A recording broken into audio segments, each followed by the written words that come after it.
Selamat datang kembali di Aaron Entertainment. Selamat datang kembali di The Golden Cross Playlist. Seperti biasa, hari ini kita akan melanjutkan review saham part yang ke-209.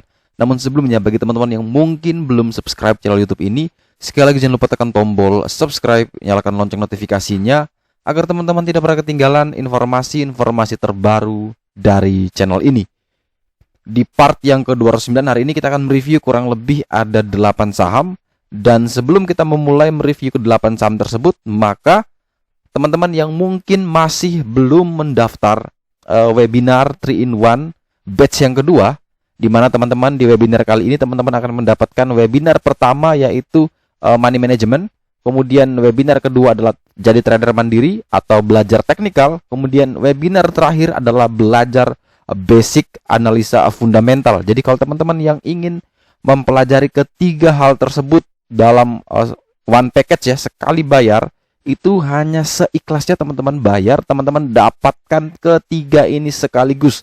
Dan yang menjadi menarik adalah teman-teman, ini merupakan hari terakhir pendaftaran untuk live webinar 3-in-1 batch kedua, sehingga nanti malam 23.59 kita akan tutup pendaftaran, sehingga teman-teman yang mungkin masih belum sempat mendaftar, ini hari terakhir.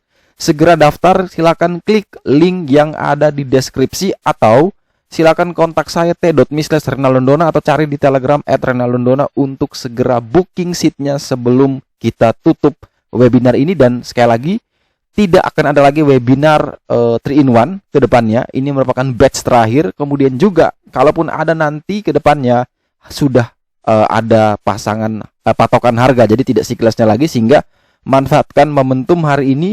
Jangan sampai teman-teman ketinggalan kesempatan untuk belajar bareng, biar teman-teman bisa menghadapi situasi atau kondisi ketika ISG tidak bergerak sesuai dengan keinginan. Dan juga teman-teman yang mungkin sudah mendaftar ya, yang sudah registrasi dari link, tetapi masih belum di-invite ke dalam grup, teman-teman bisa segera kontak saya t.me/renaldondona untuk segera kita daftarkan ke dalam grup. Karena ada beberapa orang yang mungkin sudah transfer, tapi dia lupa untuk isi di formulir. Dan itu sangat fatal, dan kita tidak bisa invite ke dalam grup, sehingga butuh untuk konfirmasi ke kitanya. Kemudian, bagi yang mungkin sudah mendaftar atau barusan mendaftar tapi masih belum, silakan kirim ke kita biar kita lebih cepat untuk segera menginvite teman-teman ke dalam grup. Kemudian setelah itu, teman-teman juga yang mungkin mau belajar tentang cryptocurrency, teman-teman bisa juga bergabung dalam komunitas kami, di mana kami disupport oleh Binance, dan juga teman-teman bisa daftarkan secara gratis di Instagram t.malika_est1995 atau silakan di Telegram klik @malika_est1995. Silakan minta di sana, "Om, saya mau gabung di grup Ternacoin." Nanti dia akan kasih tahu caranya gimana biar bisa akses gratis grup Ternacoin. Oke, setelah kita lihat iklan ya, sekarang kita lanjut ke pembahasan indeks harga saham gabungan, di mana setelah teman-teman kemarin sudah kita informasikan indeks masih tidak aman, dan kita prediksi ya, semoga bottomnya besok ya, besok dia masih turun dan itu menjadi bottom, dan nanti di 1 April dia akan rebound. Itu harapan kita, dan memang tadi dia masih belum menutup sempurna ya, ada level yang dimana di sini ada gap kecil ya, 5882 sampai dengan 5823 sampai dengan 5852 kalau tidak salah di sini. Yang berwarna merah itu adalah target penurunan selanjutnya. Semoga kalau kita gambarkan besok, dia akan membentuk satu pola di mana seperti sebuah bukit ya. Ini kalau kita gambar. Nah, semoga ini jadi lembah baru. Jadi kalau dia bisa jadi lembah baru, maka ada peluang besar dia bisa rebound. Jadi kita coba gambarkan lagi.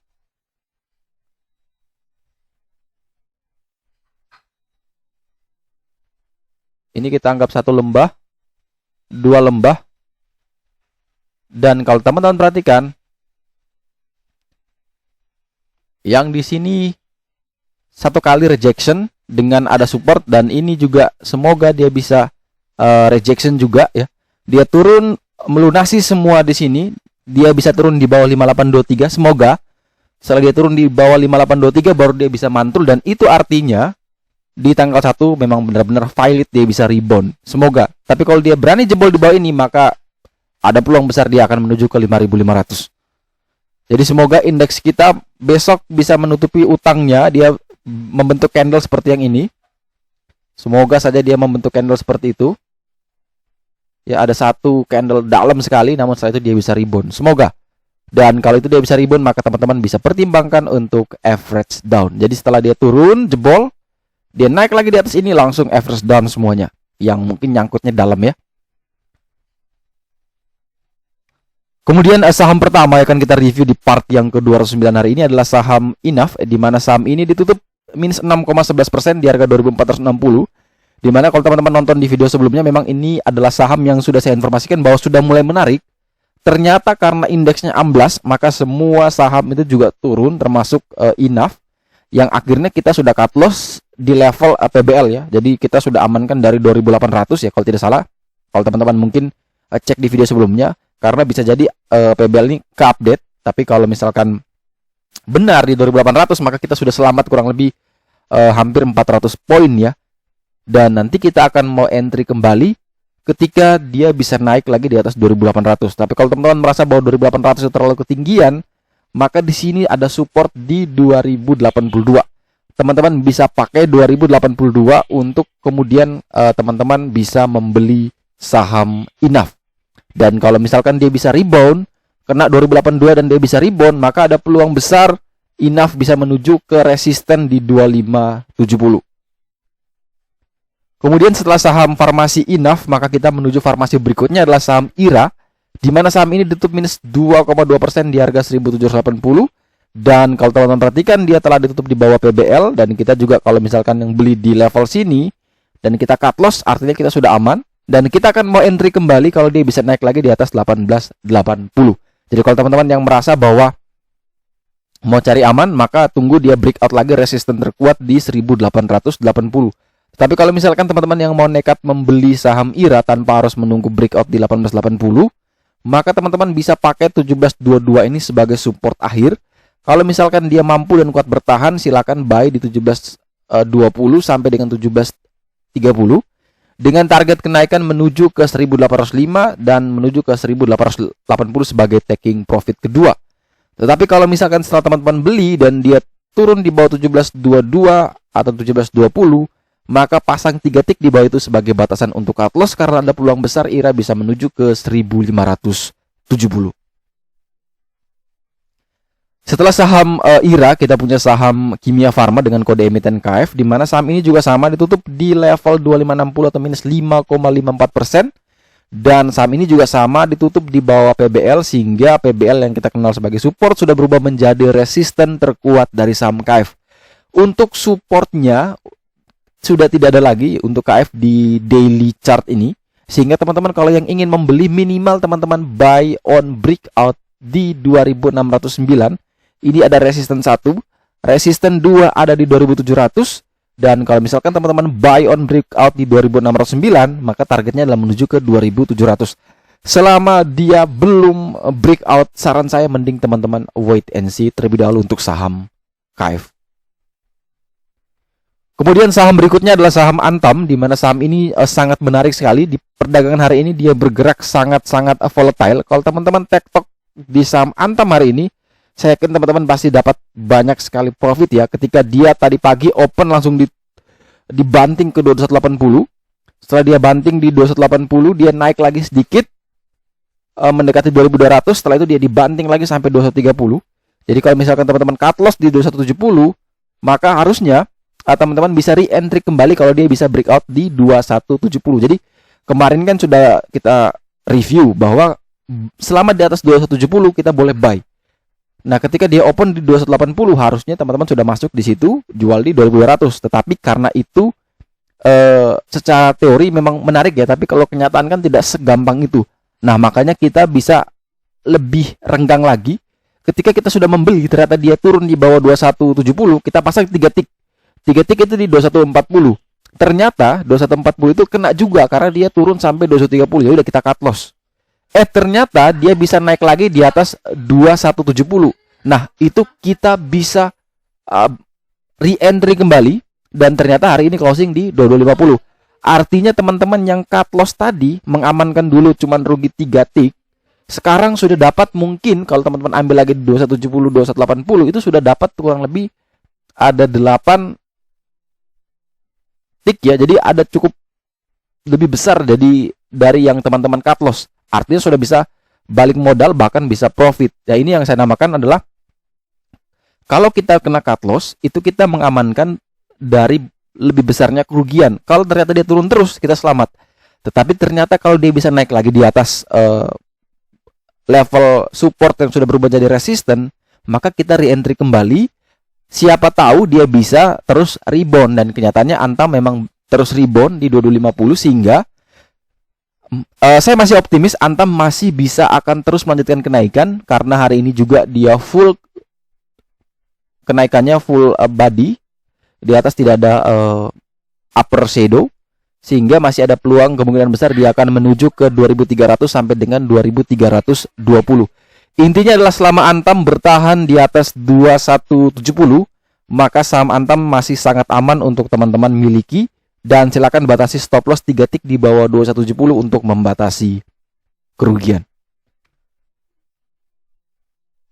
Kemudian setelah saham Antam, kita punya saham Waskita, di mana di perdagangan hari ini saham Waskita dibanting cukup dalam waktu opening, di mana saham Waskita tadi pagi kalau tidak salah teman-teman perhatikan, dia dibuka dan turun menuju ke 1140. Kemudian setelah ke 1140, dia langsung amblas lagi sampai dengan 1115. Dan setelah itu, dia bisa rebound langsung menuju ke 1200. Nah itu, makanya saya katakan, saya suka kalau misalkan saham itu waktu open langsung dibanting di jam 9 pagi. Jadi jam 9 sampai dengan 9.30 adalah area yang menarik. Ketika saham itu berfundamental bagus dan dia banting langsung di waktu opening, silakan langsung buy. Tapi kalau dia diiris pelan-pelan, itu mending teman-teman menjauhi terlebih dahulu. Dan hari ini Waskita ditutup di 1155. Memang secara teknikal memang masih jauh dari yang namanya uptrend. Dia masih harus bisa konsolidasi, mungkin sideways beberapa hari, dan semoga itu terjadi, sehingga kalau misalkan dia bisa sideways kurang lebih seminggu, teman-teman bisa pertimbangkan untuk mulai average down. Untuk support saat ini, teman-teman bisa nonton di video sebelumnya pakai level di 860 kalau tidak salah, itu adalah level PBL untuk weekly chart. Tetapi kalau misalkan teman-teman mau pakai yang namanya support psikologis, maka ada di 1000 sebagai support untuk Waskita saat ini. Jadi kalau teman-teman yang baru mau membeli, maka yang pertama pastikan dia bisa naik lagi di atas 1175. Jadi buy on breakout di 1175, cut loss di 1150. Target kenaikan adalah menuju ke 1260 dan target jauh adalah menuju PBL di 1360. Kemudian setelah saham Waskita, kita punya saham Wika, di mana saham ini ditutup di harga 1535 atau minus 0,33% di perdagangan hari ini. Di mana saham ini juga sudah dekat sekali dengan PBL, yang mana saat ini sudah menjadi resisten terkuat dari saham Wika. Sehingga kalau teman-teman yang ingin membeli saham ini, silakan buy on breakout ketika dia melewati 1585 dengan target kenaikan terdekat ke 1603 dan target jauh adalah menuju ke 1760. Selama dia belum naik di atas 1585, teman-teman mending wait and see terlebih dahulu. Tapi kalau misalkan dia sudah naik di atas 1585 dan teman-teman beli, dan ternyata setelah teman-teman beli sahamnya malah turun kembali, maka silakan pasang 3 tick atau atur sendiri sesuai dengan risk management untuk membatasi kerugian. Setelah saham Wika, kita punya saham MDKA, di mana saham ini ditutup minus 2,28% di harga 2150. Di mana kalau teman-teman perhatikan, saham ini masih berada di bawah yang namanya resisten PBL di 2240, sehingga kalau teman-teman yang ingin membeli saham ini, maka saran saya adalah lebih aman sebenarnya dia bisa naik lagi di atas 2240 baru teman-teman membeli. Tetapi kalau misalkan ada yang mau nekat membeli, maka kita tahu bahwa low 40 hari harga terendah itu adalah di 2170, yang mana kemarin adalah support terkuat ya, atau support pengganti dari PBL. Ternyata juga ditembus hari ini di 2150, sehingga 2170 itu sudah berubah menjadi resisten untuk saham MDKA. Sehingga kalau yang mau fast trading, silakan buy MDKA di 2170 ketika breakout di atas 2170 dengan target kenaikan adalah menuju ke 224.